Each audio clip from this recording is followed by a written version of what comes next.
é camisa 1, certo? Nem sempre. Ele vestiu a 12 durante a carreira, mas é o número 1 quando o assunto é idolatria alviverde e respeito das torcidas adversárias. Até porque o cara foi um dos mais importantes na conquista do Mundial de 2002, o pentacampeonato para o Brasil. Ele é famoso?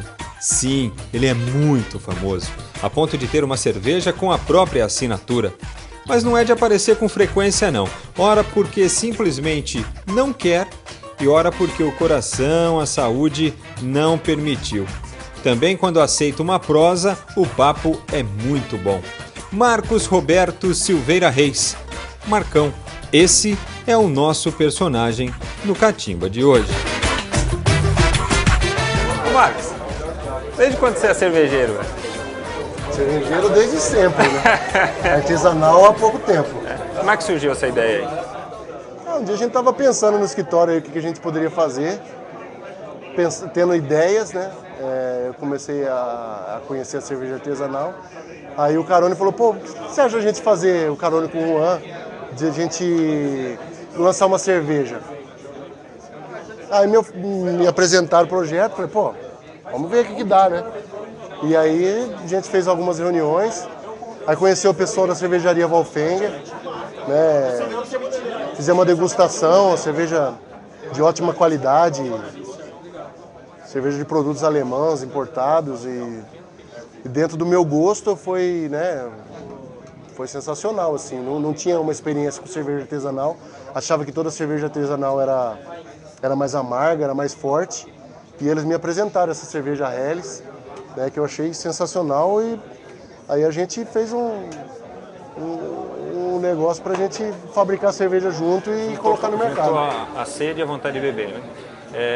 Mas você tá encarando isso porque é algo que você gosta, né? Porque cerveja Sim. é algo que você gosta. Uma coisa que eu ia ter que pôr minha cara, né?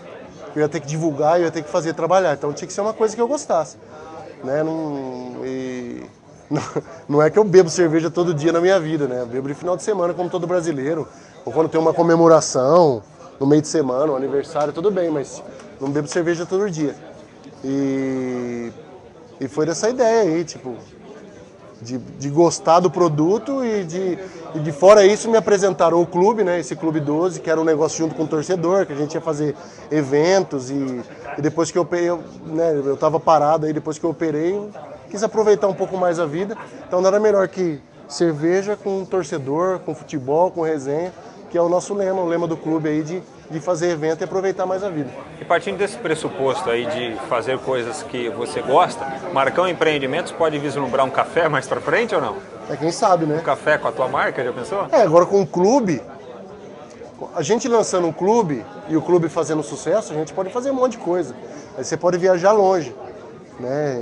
Então, quem sabe mais pra frente. Mas a cerveja agora já tá ocupando muito tempo, né?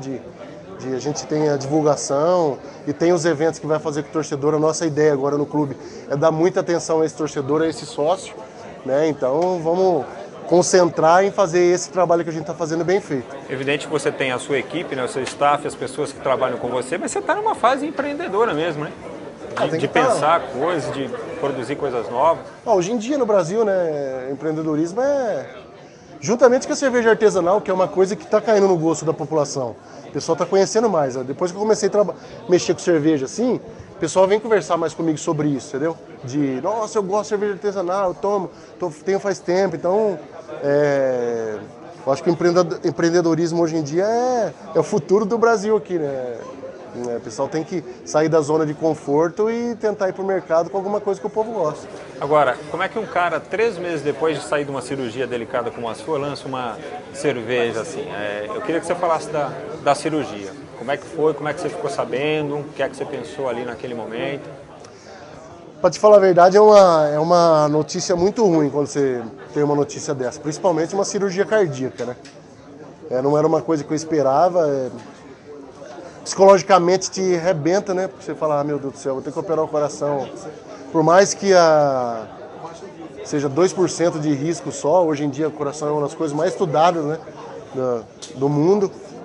Você fica meio preocupado, meio tenso, né? Eu tenho filhos pequenos, eu tenho meus filhos para criar, fiquei meio preocupado. Só que ao mesmo tempo, depois que você passa por toda essa coisa ruim, é uma coisa que te empolga, que você sai um pouco da sua zona de conforto, você quer aproveitar mais a vida. Você percebe que a vida é uma só e, entendeu? Você não pode desperdiçar ela assim, né? Então, eu tava meio acomodadão, meio tranquilão, cuidando das minhas coisas assim. Aí depois dessa cirurgia eu dei uma animada assim, velho, deu uma mudada no meu ano. Falei, irmão, você quer saber? Eu vou sair pra rua aí, vou fazer minhas coisas, sem preocupação. E a primeira coisa que caiu na frente foi a cerveja, assim, né? Que a gente deu o valor. A gente escutou um monte de outras propostas para fazer um monte de coisa mirabolantes, mas que eu não ia estar empolgado para fazer, né? A cerveja, por eu gostar, então eu fiquei mais empolgado e por tudo que vai apresentar esse clube aí para mim, do acesso aos torcedores ao longo desse ano. Ô Marcos, foi quanto tempo do diagnóstico até o dia da cirurgia? Quanto tempo você ficou sabendo e fez a cirurgia? 25 dias, 25 dias. De eu ficar sabendo e perguntar pro pessoal, falar assim, meu, quanto tempo... Posso fazer quando? Daqui 1 ano, daqui 2 anos? O cara falou, não, daqui 1 mês.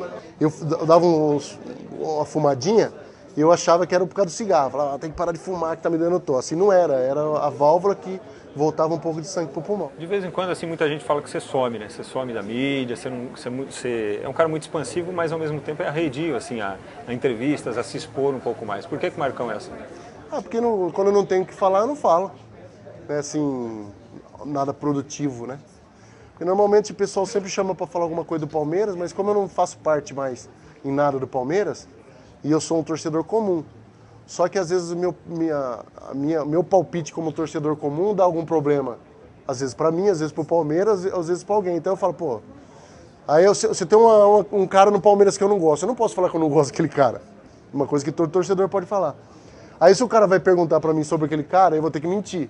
Para mentir, eu prefiro não falar, entendeu? Então eu vazo. Então, para não criar problema, porque não tem motivo para aparecer assim, né? Apesar da cerveja ser uma venda, era um produto que eu estou lançando, uma coisa que tem a minha cara, a minha assinatura. Então eu tinha alguma coisa produtiva para mostrar para alguém, mas se fosse para vir aqui falar de fofoca, dessas coisas assim, eu não... O Marcão, contador de história, também não te satisfaz? Por exemplo, para você vir mais para a mídia, mostrar esse seu jeitão, um Marcão de ser, de boas histórias, de boas gargalhadas? É que eu não tenho história nova, né?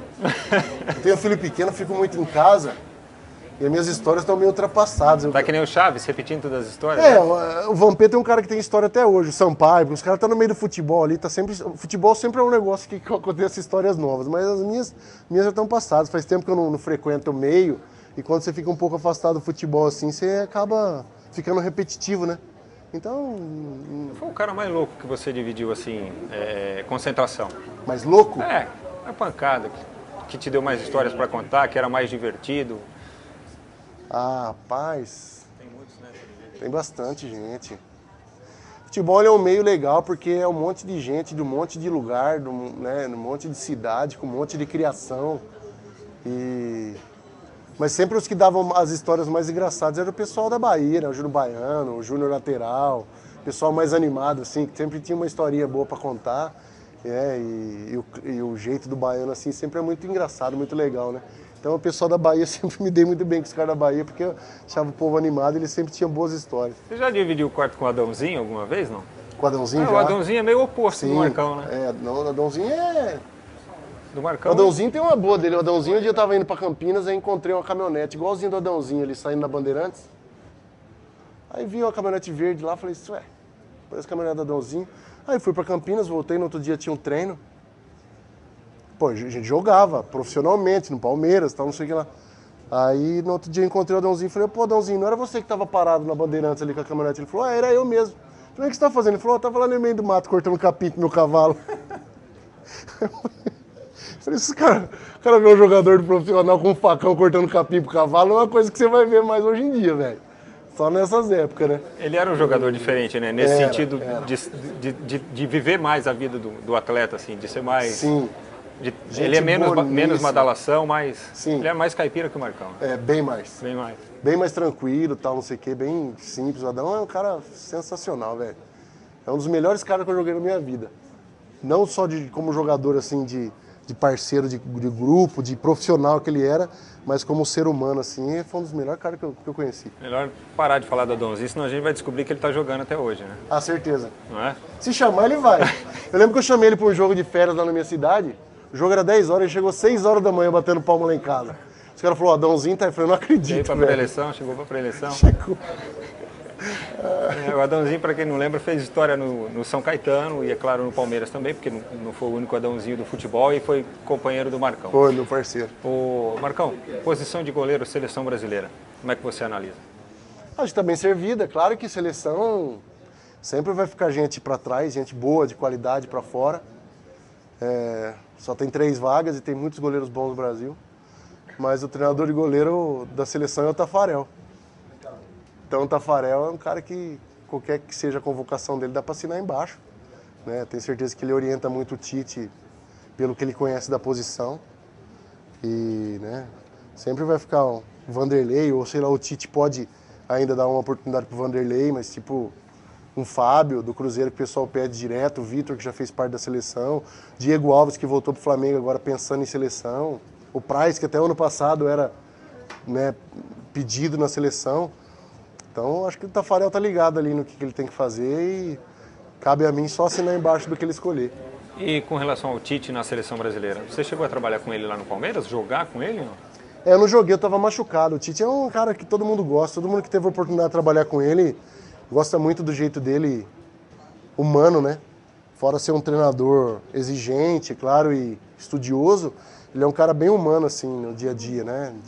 No trato com o jogador. Isso aí, hoje em dia, é fundamental. Né? Acho que xerifão, um cara, né, que pega pesado hoje com essa molecada, acho que não dá muito certo não. Tem que ser um cara mais de conversa e que o jogador entenda. Né? Então acho que acho que é o diferencial dele na seleção nesse momento ali. É um cara que o jogador é o seguinte, você chegou lá no time, lá na seleção, o cara vem com conversa fiada lá, você já pega rapidinho que o cara não é tudo isso, né? Então, para ele chegar naquele momento da seleção ali e fazer o Brasil jogar como está jogando, é porque ele convenceu o pessoal com argumentos e isso hoje o molecada é mais esperto, né? Então é fundamental. Dá para fazer um paralelo com 2002, não? 2018 Rússia, 2002 Japão e Coreia, com as necessidades da seleção, quer dizer, quando o Felipão pegou a seleção também pouco tempo antes da Copa, né? E são estilos completamente diferentes de treinador. São, e por tipo de jogador da época também, né? Diferente. Eu acho que a seleção, claro, a seleção brasileira sempre entra com a responsabilidade de ser um dos favoritos a ganhar a Copa do Mundo. E, como eu disse na entrevista ali, eu acho também que essa seleção foi adiantada uma Copa, não era para... A última Copa do Mundo era a Copa do Robinho, a Copa do Diego, a Copa do Adriano, do Kaká, do Ronaldinho Gaúcho, que eles teriam condição ainda, né, de ter jogado. E agora essa época seria a Copa, né, a Copa de Neymar, de outros jogadores que estão na seleção brasileira. Mas acho que a última Copa já serviu de experiência, fora que os caras jogam todo em time grande lá fora. Então acho que o Brasil é um dos grandes favoritos, como sempre foi. Quem é o melhor goleiro do Brasil? Do Brasil hoje? É. Caramba, do Brasil hoje? Preciso dar uma pensada aí, velho. Vanderlei, eu acho que o Vanderlei é o que está no melhor momento. Melhor momento, né? Justificaria uma convocação. Sim. Apesar que o Cássio cresceu muito, né, nos últimos jogos. Também gostei da convocação do Cássio, vou te falar por quê. Eu acho que o Cássio foi fundamental para as conquistas que o Corinthians teve com o Tite como treinador. O que o Cássio fez na Libertadores, o que o Cássio fez no Mundial de Clubes, e o Tite sendo o treinador da seleção brasileira, é justo, né? Porque o Cássio ajudou muito o Tite como treinador no Corinthians. Então, né, como na minha época, o Filipão me chamou muito pelo que eu fiz no Palmeiras quando ele era o treinador. E né, eu acho isso legal. Essa convocação do Cássio pelo Tite foi uma coisa que me agradou muito. Claro que o Cássio é um grande goleiro, mas eu acho que, de certa forma, o Tite devia um pouquinho pro Cássio essa convocação pelo que o Cássio fez pelo Corinthians. Mas, como eu te disse, tem outros grandes goleiros aí, e eu acho que a lista não está fechada e muita gente pode ter oportunidade aí. Marcão, obrigado, boa sorte com a cerveja, com o que vier pela frente aí, tá bom? E sucesso sempre. Obrigado você ter vindo aí, pela moral. Ajudar aí, preciso vender, né? Ajudar a pôr leite na mesa das crianças, já que cerveja eu não estou pagando mais.